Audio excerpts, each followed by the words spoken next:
Road train movie की शुरुआत में एक ट्रक को दिखाया जाता है जिसके बारे में बोला जाता है कि अगर ये ट्रक आपको कहीं हाईवे पर दिखे तो आपको इससे बचकर भाग जाना चाहिए। अगर ये ट्रक बिना किसी बात के भी आपको टक्कर मारे तो भी आप इससे पंगा न लो, क्योंकि अगर आपने ऐसा कुछ किया तो ये आपको जिंदा नहीं छोड़ेगा। अब 4 दोस्त दिखाए जाते हैं जिनमें से माइक नाम का लड़का इस कहानी पर विश्वास नहीं करता। माइक अपने सामने चल रहे बड़े ट्रक को देख रहा होता है और ट्रक ने उसकी गाड़ी को टक्कर क्यों मारी इस बारे में सोच रहा होता है। माइक अब बड़े गुस्से में है, लेकिन उसके दोस्त समझाते रहते हैं कि इस ट्रक से पंगा मत लो, लेकिन अपने गुस्से के आगे माइक किसी के नहीं सुनता। वो जादुई ट्रक से होने वाले खतरे पर ध्यान न देते हुए उस ट्रक से बदला लेने के लिए आगे बढ़ता है। शुरू में जादुई ट्रक माइक को कोई मौका नहीं देता, लेकिन थोड़ी देर में कुछ अजीब होता है। जादुई ट्रक हार मान लेता है और माइक की गाड़ी को आगे जाने देता है। अब चारों दोस्त इस बात से इतने ज्यादा खुश होते हैं कि उनका ध्यान इस बात पर जाता ही नहीं है कि ट्रक को कोई नहीं चला रहा था, मतलब ट्रक अपने आप चल रहा था। हालांकि आगे जाते ही जादुई ट्रक वापस से उन पर हमला करने आता है और जल्दी से माइक की गाड़ी के साथ खतरनाक टक्कर होने वाली होती है। अब की बार जादुई ट्रक उनसे बहुत जोर से टकराता है। इतने खतरनाक टक्कर से माइक की कार घसीटते हुए जाती है और कार के तो बहुत ही ज्यादा बुरे हाल हो जाते हैं। लेकिन किस्मत से माइक की बाजू में थोड़ी चोटाई होती है और बाकी तीनों सही सलामत होते हैं। चारों दोस्त एक अच्छी ट्रिप में घूमने के लिए निकले थे, लेकिन उनकी बदकिस्मती है कि इस खतरे में फंस गए। अब वो पता लगाना चाहते हैं कि ट्रक में आखिर है कौन और कोई ऐसा क्यों कर रहा है। अब दूसरा लड़का जेरी अपनी गर्लफ्रेंड बेला का हाथ पकड़ता है और उसको अपने साथ ट्रक के पास लेके जाता है, लेकिन उनको इस बात की कोई भनक नहीं होती कि ऐसा करने से उनके साथ अजीबोगरीब चीजें होने वाली है। दोनों जादुई ट्रक के पास बड़े ध्यान से जाते हैं, लेकिन देखते हैं कि ड्राइवर की सीट पर कोई भी नहीं है। वो देखते हैं कि ट्रक में चाबी लगी हुई है, इसलिए माइक और उसके साथी खुश हो जाते हैं और सभी ट्रक के पास पहुंच जाते हैं। अचानक उनको पास से गोली चलने की आवाज आती है। एक आदमी बंदूक लेकर माइक और उसके दोस्तों की तरफ आ रहा होता है। ये देखकर चारों दोस्त डर जाते हैं कि अब क्या होगा, और उस आदमी से बचने के लिए वो जल्दी से ट्रक में चढ़ जाते हैं। सभी के सभी लोग बंदूक वाले पागल आदमी को देखकर बहुत डरे हुए हैं। जेरी ट्रक को शुरू करता है ताकि वो लोग पागल आदमी से बच पाएं, लेकिन बेचारे को पता नहीं होता कि जादुई ट्रक ने ये जाल बुना हुआ था ताकि वो चारों मर सके। ट्रक के अंदर अजीब संकेत बजा होता है और जल्द ही चारों को बहुत गहरी नींद भी आ जाती है और चारों को नींद जादुई ट्रक के जादू से आई होती है। फिर वो ट्रक उनको एक छोटे कच्चे रास्ते पर लेकर जाता है। अचानक ट्रक के नीचे कुछ आने से झटका लगता है और ड्राइवर सीट पर बैठे जेरी की आंख खुल जाती है। वो सही समय पर ब्रेक्स लगा देता है, वरना आज तो चारों दोस्तों का आखिरी दिन होता। सभी की आंखें खुलती हैं और गर्मी लगने की वजह से वो बाहर चले जाते हैं। वो देखते हैं कि वो सभी एक ऐसे रास्ते पर चल रहे हैं जिसको कोई इस्तेमाल नहीं करता और वहाँ आसपास कुछ भी नहीं है, लेकिन उन लोगों को नहीं पता कि जादुई ट्रक उनको यहाँ जानबूझकर लेकर आया है। अब जेरी ट्रक को वापस घुमाने की कोशिश करता है, लेकिन ट्रक शुरू नहीं होता। अब माइक की चोट बहुत ज्यादा बढ़ रही है, इसलिए कुछ देर बातचीत करने के बाद जेरी अपनी गर्लफ्रेंड बेला के साथ मदद मांगने के लिए चला जाता है, लेकिन उनके जाने के बाद ही ट्रक में रुका हुआ माइक बड़ी मुसीबत में फंस जाता है। बाहर माइक की गर्लफ्रेंड मैरी एक पत्थर को लेकर ट्रक के साथ जुड़े कंटेनर का दरवाजा खोलने की कोशिश करती है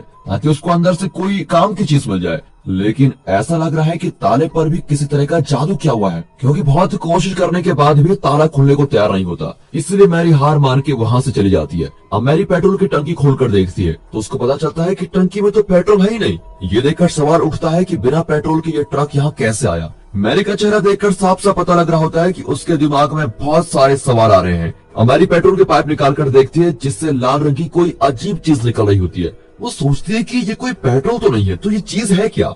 दूसरी तरफ माइक अचानक ही जाग जाता है और पता नहीं कैसे खुद ही एक जगह हाथ डालकर एक चाबी निकाल लेता है। फिर कोई रहस्यमय ताकत उसको ट्रक के पीछे डब्बों की तरफ खींच लेती है और माइक दरवाजा खोलकर अंदर चला जाता है। जैसे ही दरवाजा बंद होता है, अंदर से चीखने की आवाज आती है। मैरी उस आवाज को सुन लेती है और वो जल्दी से माइक को देखने पहुंचती है, लेकिन उसको ट्रक के अंदर माइक नहीं मिलता। वो माइक को घबराते हुए इधर उधर ढूंढती रहती है। तभी ट्रक के डब्बे का दरवाजा खुलता है और माइक सही सलामत बाहर आ जाता है। लेकिन अब जो माइक बाहर आया है वो बिल्कुल अलग दिख रहा है। उसके जिस हाथ पर चोट लगी थी उसमें पहले से ज्यादा जान आ गई है और उसकी आंखें भी भयानक लग रही होती है। देखने में तो लग रहा है कि जैसे उसके शरीर पर किसी राक्षस ने कब्जा कर लिया हो। इसके बाद से वो अपने आसपास के सभी लोगों को एक एक करके मारने वाला है। सबसे पहले हादसा माइक के सबसे अच्छे दोस्त जेरी के साथ होता है। जेरी और उसकी गर्लफ्रेंड अभी रोड पर पहुंचे ही थे कि दोनों के बीच बहसबाजी हो जाती है। अब गुस्से में जेरी की गर्लफ्रेंड वापस जादुई ट्रक के पास चली जाती है और उसके जाने के बाद ही जेरी का सामना उस पागल आदमी से होता है जो कि बंदूक लेकर घूम रहा था। पागल आदमी जल्दी जेरी को पकड़ लेता है, लेकिन जेरी हार नहीं मानता और दोनों के बीच खतरनाक लड़ाई होती है।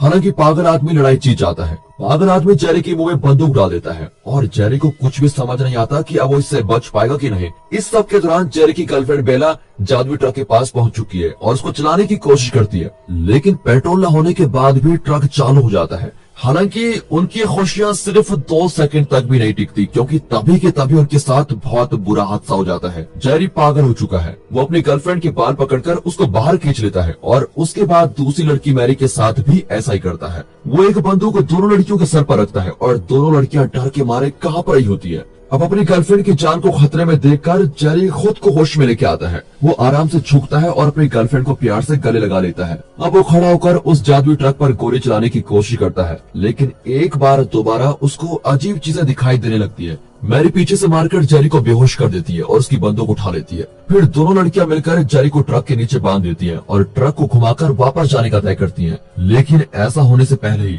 माइक बाहर आता है। अब पता चलता है कि माइक के शरीर पर काबू करने वाला राक्षस ही इन सब के पीछे पड़ा हुआ है। उसने ही पागल आदमी का इस्तेमाल करके जेरी के दिमाग को काबू किया था और जेरी का इस्तेमाल करके दोनों लड़कियों को मारना चाहता था। तभी जेरी बोलता है, माइक, तुमने ट्रक को नहीं चुना बल्कि ट्रक ने तुम्हें चुना है। माइक को नहीं लगा था कि जेरी खुद के दिमाग पर काबू कर लेगा। बेचारा जेरी सोचता है कि माइक उसकी मदद करने के लिए आया हुआ है, लेकिन इसके बाद जो उसके साथ होने वाला है वो उसने कभी सपने में भी नहीं सोचा होगा। माइक इस बात का फायदा उठाता है और जेरी को मारता है। इसके बाद वो जेरी का सर पकड़कर चलते हुए टायर के नीचे कर देता है। दोनों लड़कियों को कुछ अजीब सा महसूस होता है, इसलिए वो जल्दी से बाहर जाती है। दोनों बाहर जाकर जेरी का हाल देखकर बहुत दुखी हो जाती है, लेकिन जल्द ही अपने आप को संभालती है। वो दोबारा से जेरी की लाश ट्रक के नीचे बांध देते हैं, लेकिन जब वो ट्रक से वापस आकर देखते हैं तो जेरी की लाश गायब हो चुकी होती है।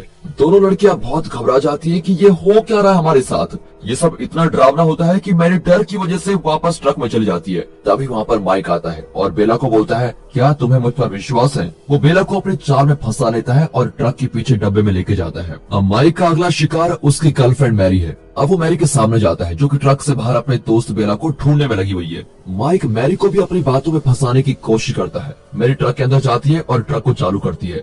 वो सोचती है कि मैं इस जगह से थोड़ी दूर चली जाऊंगी तो शायद माइक ठीक हो जाएगा। बहुत सारी मेहनत करने के बाद, मुश्किलों के बाद मैरी रोड पर वापस पहुंच चुकी है। अब मैरी ट्रक को रोकती है ताकि वो माइक को ट्रक के डब्बे से बाहर निकाल सके, लेकिन अचानक ही उसको कुछ टपकने की आवाज आती है। वो देखती है कि लाल रंग की कोई चीज ट्रक के पेट्रोल वाले टैंक से निकल रही है और पता लगता है कि जादुई ट्रक को पेट्रोल की जगह इंसान से चलाया जाता है। ये सब देखकर तो मैरी डर जाती है और वो मदद मांगने के लिए वापस ट्रक चलाने लग जाती है। अब माइक को दिखाया जाता है जो कि ट्रक का स्टीयरिंग व्हील पकड़कर बैठा हुआ है। वो बड़ी खुशी के साथ सामने जाती एक गाड़ी पर ट्रक चढ़ा देता है। मैरी को इस बात का बहुत बुरा लगता है। उसको समझ आ गया है कि उनके लिए सब कुछ खत्म हो चुका है। मैरी गुस्से से भर जाती है और बेला को थप्पड़ मारकर ट्रक से बाहर फेंक देती है। ऐसा होने से माइक ट्रक को रोकता है ताकि वो अपनी शिकार बेला को वापस ला सके। अब मैरी इस बात का फायदा उठाती है और बंदूक लेकर चुपचाप अपने बैग में डाल देती है। वो ट्रक से बाहर जाती है और भागने की तैयारी करती है और साथ ही साथ वो माइक की बातें मानने का नाटक भी करती है। जब माइक बेला को ट्रक के पीछे वाले डब्बे में लेके जा रहा होता है,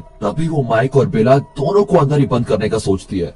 बदकिस्मती से उसको ऐसा करने का ज्यादा समय नहीं मिलता और माइक उसको भी अंदर लेके जाता है। फिर माइक मैरी को क्रशर मशीन में डालने वाला होता है, लेकिन मैरी अपना सर जोर से माइक को मारती है। अच्छा मौका मिलते ही मैरी जल्दी से जंगल में भाग जाती है, हालांकि फिर भी माइक उसको पकड़ लेता है। अब अपनी जान पर खतरा देखकर मैरी अपने बैग से बंदूक निकालती है और माइक को गोली मार देती है। जब मैरी वापस आती है तो वो देखती है कि एक और आदमी जादुई ट्रक के जाल में फंस गया है, लेकिन मैरी उनको रोक नहीं पाती क्योंकि वो उनसे काफी दूर खड़ी है। इस कहानी में वैसे तो जादुई ट्रक बहुत ही ज्यादा डरावना है, लेकिन उससे भी ज्यादा डराने वाली चीज इंसानों का बर्ताव है। अगर आप किसी मुसीबत में अपने आप को संभालना सीख लोगे तो सभी जगह आपको जीत ही मिलेगी। और इसी के साथ ये मूवी यहाँ पर खत्म होती है।